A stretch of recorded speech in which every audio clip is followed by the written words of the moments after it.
everybody, welcome to my channel. My name's Mel. Thank you so much for joining me today for my October reading wrap-up.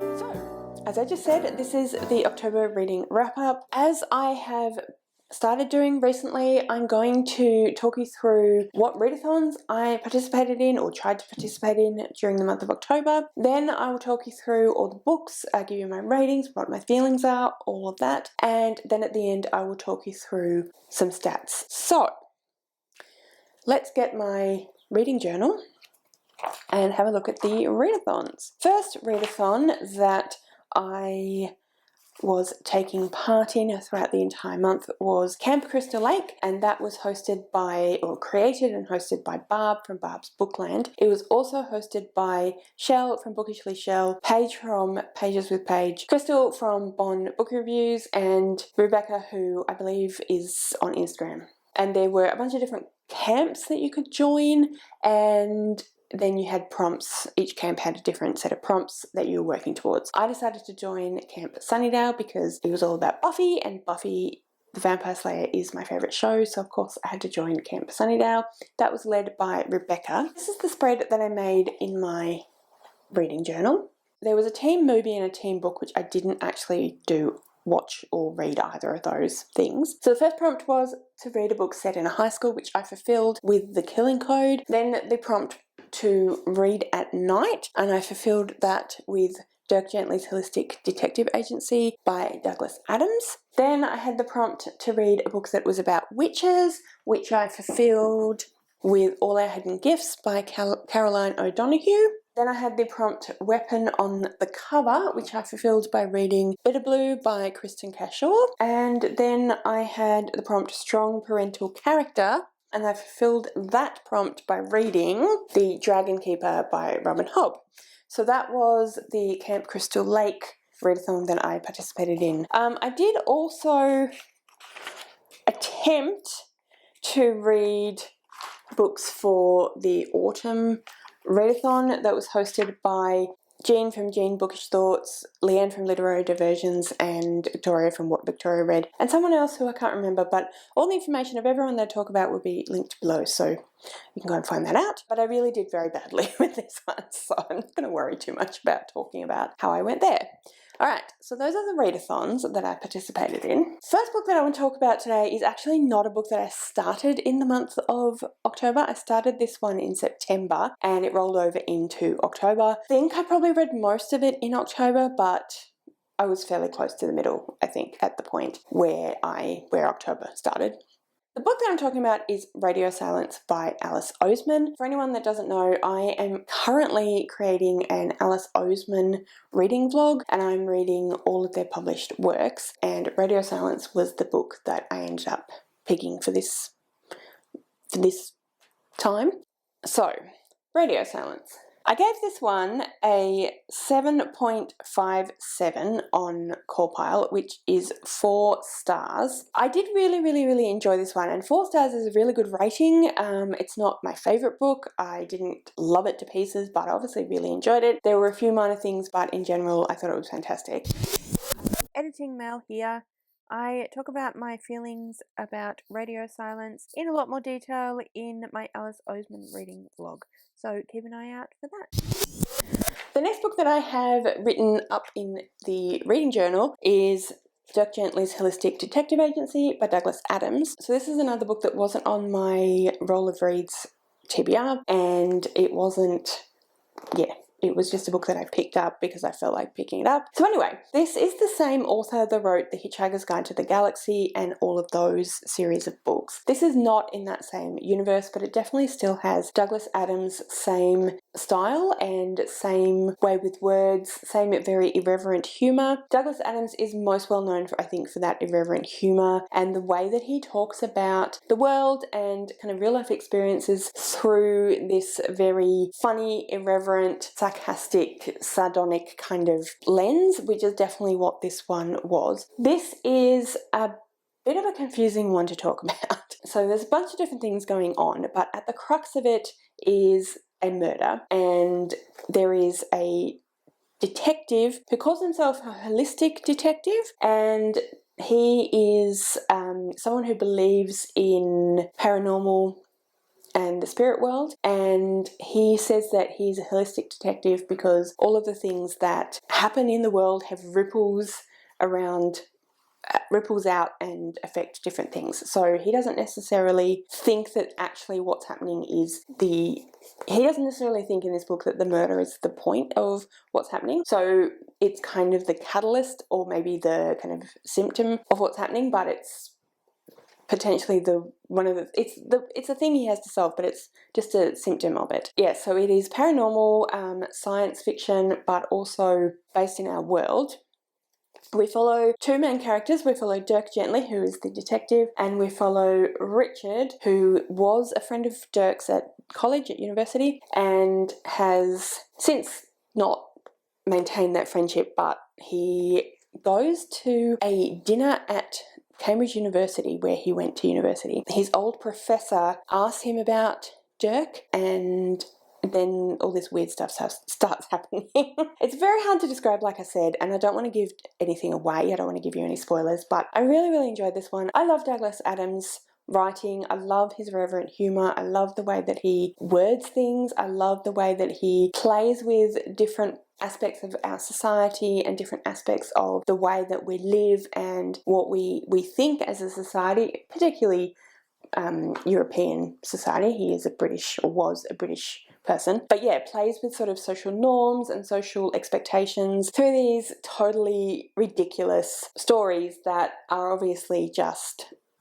intended to be completely silly and ridiculous, but at the same time there's kind of a kernel of truth about the world and about society within that, and I really love those sorts of books. So I gave this one on Corpile a 7.86, which works out to be 4 stars. The next book that I want to talk to you about is The Killing Code by Ellie Marney. This is Ellie Marney's latest book, and we read this for the Last to Read book club. It came out sometime, I think, in the end of September. And yeah, I really, really enjoyed this one. I love Ellie Marney's writing style. I love her way of describing things. Again, not super purple, not super lyrical, just that kind of description that really paints a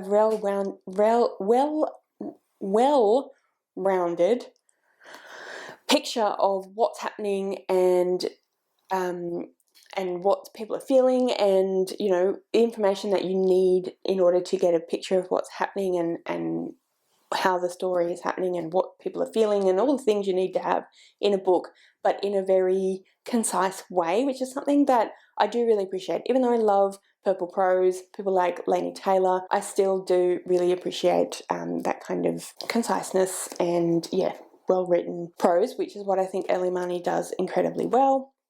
She obviously also does really, really great research. I mean, I can't speak to exactly how accurate this was, but it felt authentic and genuine, and I do think she does a lot of research. I have heard her say that for previous books, that she went to England and spent some time in different mortuaries and different things like that to get authenticity into her work. So I definitely feel like she would have done a similar thing for this. So this is actually a story about a young woman. We follow Kit as she takes on a job as a code breaker during the Second World War within the US. So she is one of the code breakers working at Arlington to try and break the German codes, and she's a very, very intelligent young woman, and she works with a lot of very intelligent young women within this place. One day they discover that a murder has happened. One of the girls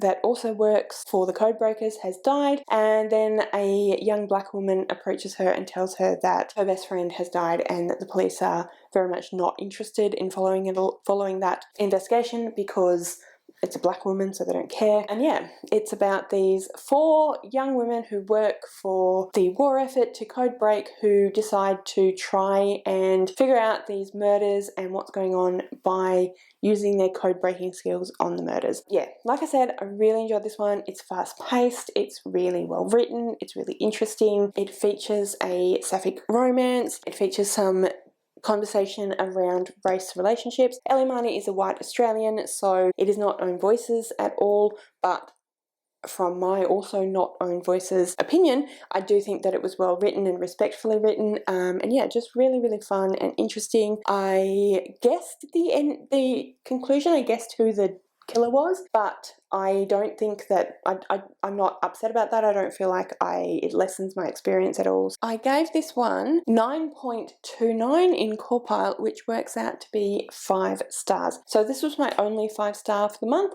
Thoroughly enjoyed this one. Then the next book that I would like to talk to you about today is The Vanishing Half by Bennett. I found this book really slow to get going. The thing is that I do read literary fiction, and I find with a literary fiction that it can be quite meandering and quite slow going a lot of the time. And even so, I found this one difficult to get into. I also feel like it jumps around a lot between different times, which again is something that I usually quite like, but this, I feel like it happened too often with very little warning, and you'd be in the middle of one story or one anecdote, and then it was like listening to an older relative who's telling you one anecdote and then kind of goes, oh, that reminds me of this, and goes off on this other tangent about this other anecdote, and then that makes them think of this other anecdote, and it's a good 10 minutes before you get back to what you were originally talking about. So I did find this one a little bit difficult to follow at first, and I was finding it a bit difficult. I wasn't certain how I felt about it, whether I wanted to continue with it, but I thought, no, I need to push through. I'm intrigued enough that I want to know what's going on. I've heard so many good things about it. So I did push on, and I actually ended up really, really enjoying it. I feel like it starts to come together a little bit more, probably about halfway through, and you start to see how the really different anecdotes do actually fit together into a whole narrative, and you start to understand where the different personalities and different kind of points of view are coming from, and you realise you're kind of looking at the same story or the same people from very different angles, which is really interesting. So this was a BookTube darling when probably a couple of months after I started BookTube. So I would be surprised if people don't know what it's about. So it's a bit of a funny setup, the kind of premise. It's about these two twins, Desiree and Stella, and they are born to two people who both have African American and European American ancestry, and they live in this town that seems to be entirely made up of people who have African American and European American ancestry, and the whole town seems to be very invested in the literal colour of your skin and in being light-skinned. They don't want to pass as white. They don't want to be seen to be white, but they don't want to be seen to be as fully black either, and they want to be lighter skinned. So even people who are also mixed race who have darker skin aren't considered as good as the people who have the lighter skin, even though they don't want to be white. I found that a little bit confusing. I'm white. I'm also from Australia. We have terrible race relations in Australia, but very different history and different way that things have happened. So it's not something that I've really any understanding of. So I found it a little bit odd. It may be something that if you have the same heritage, you understand, or have similar experience, you would understand, but I found it a little bit odd. But anyway, Stella and Desiree leave town. They kind of disappear, and they're known as having disappeared. They don't come back for a long time. And then Desiree finally does come back, and she has her daughter with her, and her daughter has very black skin. And so that's a bit of a thing for the town. And then we also follow Stella, and Stella has been passing as white since she ran away from where her and her sister ran away to, and was then basically not seen again, and was been passing as white. And it follows their two different stories and the choices they've made and how they affect their lives, and what the difference between passing as white and not passing as white have meant for the two different people, and how it's affecting their children as well. So yeah, I did find it really, really interesting. I did, even at the beginning when I was a bit kind of not loving the writing style, I was still intrigued to see where it was going. And I do feel like when you start to get more understanding and more of a picture from each different character, then you start to see where it's going and it starts to become more interesting. I will say that Brit Bennett is a African-American woman, so I assume that a certain amount of what she is writing about and talking about is something she has an understanding of. I could be wrong there, I don't know. But I will say that she also has a trans character in the book, and as someone who's not trans either, I'm not sure how well written that is. I didn't have a problem with anything that I read in there. It wasn't anything glaringly obviously terrible or offensive or anything like that, but again, I'm not sure myself. Anyway, in the end, I gave this one 6.57 on Compile, which is 3.5 stars. Okay, so the next book that I'm going to talk about is a DNF. I haven't really been talking about DNFs throughout this year's wrap-ups, partly because I end up not putting them in the book review section because that's where I write all the books I read and I didn't read them. I've written this one in here, so I'll talk about it. So It Happened One Summer by Tessa Bailey. I got about, I feel like, not even a quarter of an eighth maybe of the way into the book, and it was driving me up the wall, couldn't stand it, and so yeah, I just thought that it was awful, to be honest. Sorry if you really liked this book. I didn't, so I stopped reading it. It was for my romance reading blog, which is unfortunate, but them's the breaks.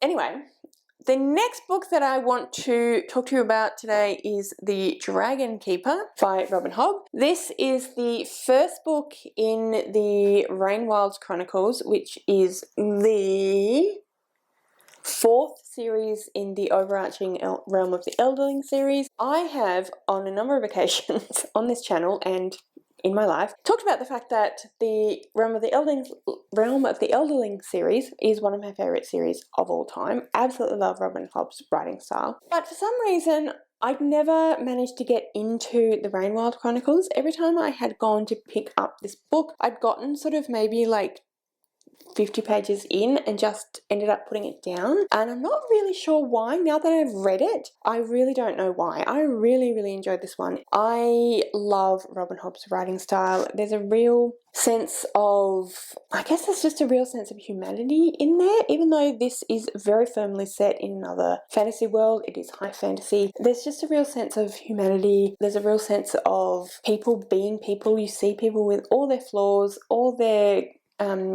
good sides, and yeah, I just think that she has an absolutely masterful storyteller, beautiful descriptions. Again, not incredibly flowery, not incredibly purple, can be concise and to the point, but I think just weaves a really beautiful picture. So I don't want to talk too much about what this book is about because I don't want to spoil any of the rest of the books, given this is the first book in this quartet, but the fourth series in the overarching series. But we follow a bunch of different people who end up, for various reasons and in various ways, getting involved in being kind of the helpers to and the hunters for and the, well, keepers of the dragons. The dragons have returned to the world, but they are stunted. They did not develop properly in their cocoons. They cannot fly. They cannot hunt for themselves. They have kind of not been living the greatest lives. And it's decided that they're going to go on a journey to try and find the realm of the Elderlings, and it's about a bunch of people who are going with them to do all the things, look after them, be their keepers. Yeah, absolutely loved it. Thought it was absolutely beautiful. Like I said, I love Robin Hobb's writing style. As I said already as well, she just has a beautiful way of evoking emotion and evoking that real sense of story and place, and it's just lush writing. It's just absolutely lush, beautiful writing. I gave this one 8.86 on Compile, which is 4.5 stars. I think it's a little longer than it necessarily needed to be, and it takes quite a long time till all of the characters are in this situation and become these dragon keepers. And I think that it did go on a bit longer than it needed to, so that's that's why I've kind of dropped it down, I guess. The next book that I want to talk to you about is Bitterblue by Kristen Cashore. So this is the third book in the Graceling Realm series. I am reading this one with Bethany from Beautifully Bookish Bethany and Cara from Wild Book Garden as the Graceling read-along. I really enjoyed this one. This one again is a little bit slow to start with. It is quite a lot longer than the rest of the books in the series. The story actually finishes on page 539, whereas the other two books, Graceling and Fire, were around 350 pages long, so it's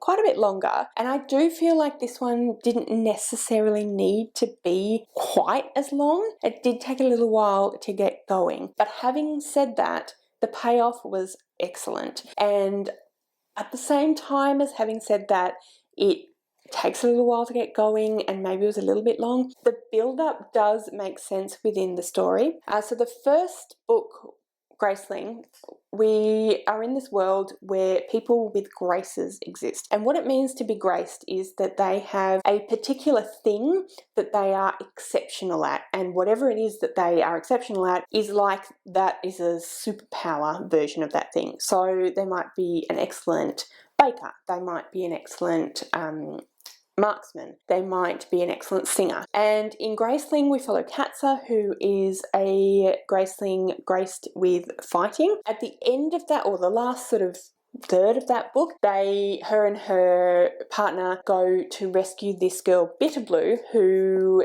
is who's the daughter of the king of this other kingdom within the Seven Kingdoms. It's all very mysterious, and I don't want to spoil it, but the kingdom isn't what it seems, and the king isn't what it seems, and it turns out that maybe he's very dangerous. Anyway, this is 9 years after the events of Graceling, and we are following Bitterblue, who is now the queen. She is trying to unravel what happened to everyone during the reign of Lek, which was her father, and how it's affected everyone now, and why there are murders happening, and why her advisors are acting very strangely. And there's a lot of mystery surrounding Lek and what he did, and there's a lot of trauma from the past. And so she's trying to heal her kingdom, but at the same time heal herself from this experience. I thought this was an absolutely amazing story discussing trauma, discussing the way that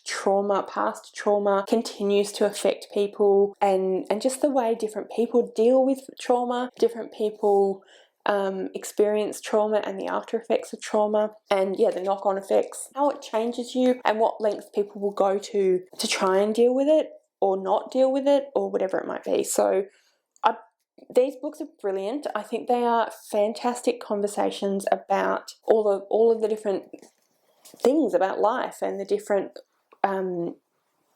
bad things that can happen to people, and why, and the way that we think about each other and think about ourselves and interact with each other, and our expectations and power dynamics and abuse of power, how all of those things can change people and what effect they have on people. And I just think they're brilliantly done. There's more than meets the eye. I gave this one a 7 on Copilot, which is 4 stars.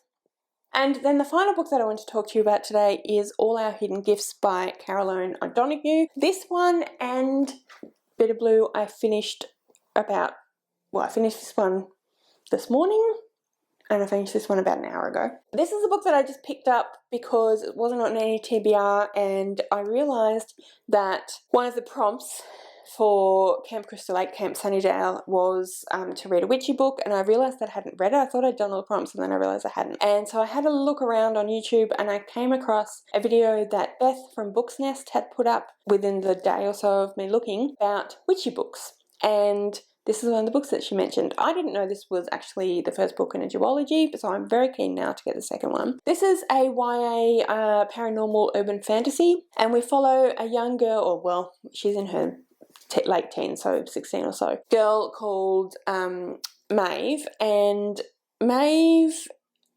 is in high school, as you'd imagine. She has a group of friends, but she's not super close to them, and a year or so before the book opens, she and her best friend had quite a bust up, and a lot of it was Maeve's fault. Anyway, Then she is put in detention, and the detention is to clean up this old kind of cupboard. And in the cupboard she comes across this old set of tarot cards, and she starts giving tarot readings, and she feels very much at one with the tarot, and she feels like she really understands the tarot. She learns what everything means super quickly, and she starts giving tarot readings throughout the whole school, with the exception of her ex-best friend Lily. But then one day her and Lily are kind of put in a situation where she ends up having to do this tarot reading, and immediately after that happens, her best friend disappears, and there's sort of paranormal magic-y stuff involved. And so it is about Maeve exploring her power, exploring who she is, exploring what it means to potentially